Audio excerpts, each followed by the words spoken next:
You slept 8 hours last night, maybe 9, and you woke up exhausted anyway. Not the kind of tired a second cup of coffee fixes. The kind that sits behind your eyes before you've even swung your feet off the bed. The kind that makes you lie there a few extra minutes wondering why rest never actually feels like rest anymore. Meanwhile, in a small apartment in Stockholm, a woman named Elin is already awake. It's 5:40 in the morning. She didn't set an alarm. She went to bed at 9:45 the night before, and her body simply finished. She wakes up the way sleep is supposed to end, completely, quietly, without the dragging, grasping feeling most of us call morning. She's not sleeping more than you. She's sleeping less, 7 hours most nights, and she wakes up more rested than you do after 9. The difference between Elin's sleep and yours has almost nothing to do with how long she's in bed. It has everything to do with what happens in the hours before she closes her eyes, the window most sleep advice completely ignores. 5 quiet Scandinavian practices, the actual research behind each one, and exactly what to do tonight. Stay with me, because the last one is the one nobody talks about, and it might be the real reason you've been waking up tired for years. Here's what no sleep supplement has ever told you directly. The problem almost certainly isn't your sleep. It's what happens in the hours before it. Most of us spend our days in a low-grade state of nervous system activation we've learned to call normal, the background hum of unread messages, unfinished lists, a brain that never fully comes off alert, and then at 10 or 11 at night we expect that body to switch off cleanly and hand back energy we never actually put in. The nervous system doesn't have an off switch. It has a dimmer, and for most of us that dimmer has been stuck between medium and high for years. Practice 1. Dinner earlier than you're used to. Most Scandinavian households eat between 5 and 6 in the evening, hours earlier than the American norm, and go to bed within 3 or 4 hours of the last bite. Here's the mechanism. Digestion requires real energy, and your body redirects blood flow toward it for 2 to 4 hours after eating, a process that runs warm, raising your core temperature while it works. Sleep requires the opposite.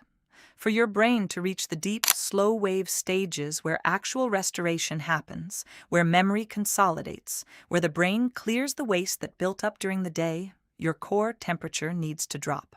Dr. Sachin Panda at the Salk Institute has described the gap between your last meal and sleep as one of the most overlooked variables in sleep quality, and a gap of at least 3 hours produces measurably deeper rest.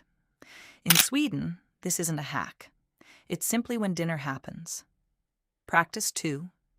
Warm, dim light after dark, not bright light. Your brain runs on a chemical clock, and the most important timekeeper in it is melatonin, the hormone that tells every cell darkness has arrived. It doesn't switch on like a light. It rises gradually over 1 to 2 hours in response to falling light levels, specifically the absence of blue spectrum light. For most of human history, that signal was simple: the sun going down, firelight, darkness. Then we invented screens and started holding them a foot from our faces every evening. A 2015 Harvard study found evening blue light exposure shifted melatonin onset by up to 3 hours, even when someone went to bed at the usual time, and the sleep that followed was shorter and shallower. Across Scandinavia, evenings lean hard on warm, low amber lighting, candles, dimmed lamps, ceiling lights turned off entirely after dark, the same instinct behind hygge, an environment that starts signaling rest hours before bedtime instead of fighting it. We've covered food and light so far, and each one alone explains a real slice of why sleep feels shallow even after 8 hours. But the next practice is where it gets genuinely interesting, because it uses something you'd assume works against sleep to actually produce it. Practice 3. A hot sauna or bath, followed by real cold. When warm water or heat touches your skin, blood vessels dilate and blood moves toward the surface, raising your skin temperature. Then, when you step out and that surface warmth dissipates fast, especially into cool air, your core body temperature drops sharply. And that drop is precisely the biological signal your brain uses to initiate deep sleep. Researcher Shahab Hagayeg at the University of Texas found a warm bath taken 1 to 2 hours before bed reduced the time it took people to fall asleep by an average of 10 minutes. Not from relaxation in some vague sense, but from this exact mechanism. Scandinavian sauna culture takes this further than almost anywhere else. Heat followed immediately by cold air or cold water, a deliberate, dramatic version of the same swing. You don't need a sauna. A warm shower followed by a genuinely cool bedroom does the same job, tricking your body into the temperature state it needs on purpose, at a time you choose. Practice 4, and this one connects directly back to the very first thing we talked about. We said the real problem is your nervous system's inability to come down from alert before you ask it to sleep.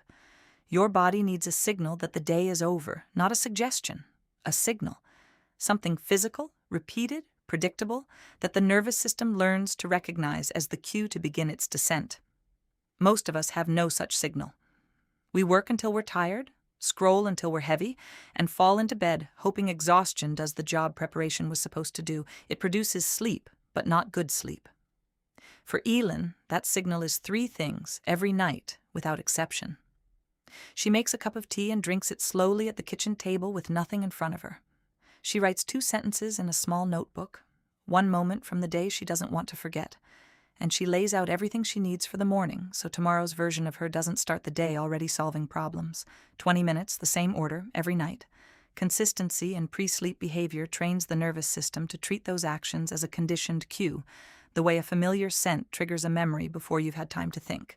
Research published in the Journal of Sleep Research has consistently found a regular pre-sleep routine is one of the strongest predictors of sleep quality, independent of nearly every other variable. Not a supplement, a ritual. Practice 5, the one nobody talks about, and possibly the real reason you've been waking up tired for years. The first 20 to 30 minutes after you wake up aren't the beginning of your day. They're still part of the night before, and how you treat them determines how rested you actually feel, regardless of how many hours you slept. Here's what happens in most bedrooms the second an alarm goes off.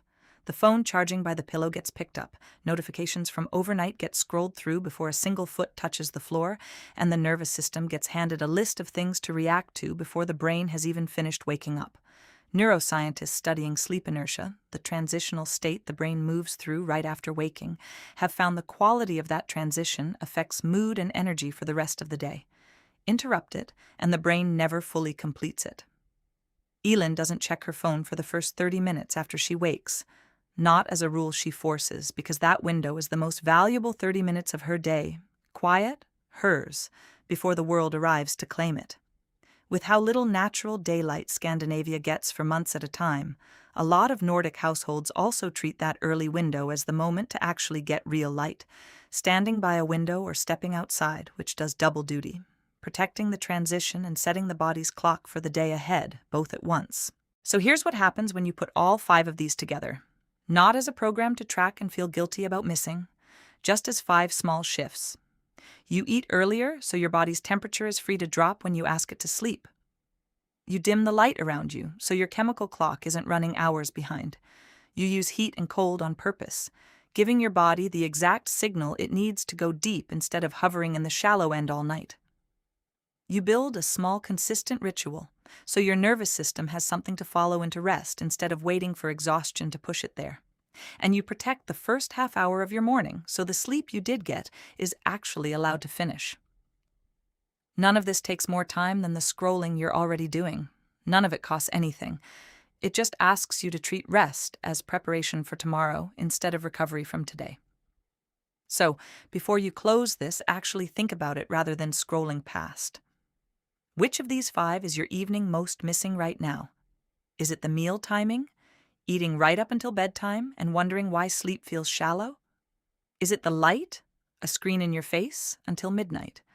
Is it the temperature swing, a bedroom that never actually cools down? Is it the ritual, no consistent ending, just a drift into bed whenever exhaustion wins? Or is it the morning, a phone in your hand before your feet hit the floor? Drop it in the comments, not to keep score, but because naming it is the first real step toward changing it, and someone else reading your comment might recognize themselves in it too. If this changed how you think about your sleep tonight, share it with someone in your life who's been waking up tired for years and has tried everything except the thing that was actually missing. Take care of yourselves.